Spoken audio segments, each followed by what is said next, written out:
How's it going, everybody? Welcome to Omega Tutoring, the last place where you'll look for math help.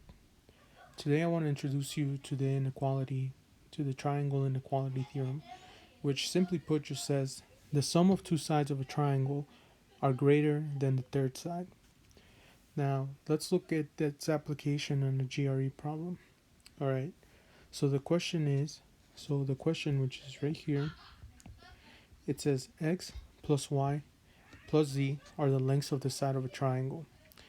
What is bigger, quantity A, x plus y plus z, or quantity B, 2z?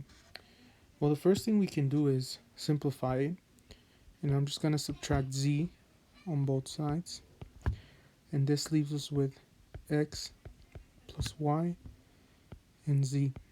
Okay, now how do we use the triangle inequality theorem in this case?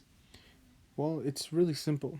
Suppose we are given that x, y, and z are the sides of a triangle. So x, y, and z. What does the theorem say? It says the sum of two sides of a triangle are greater than the third. So, in other words, x plus y, which are sides, have to be greater than z. Z plus y have to be greater than what? Than x.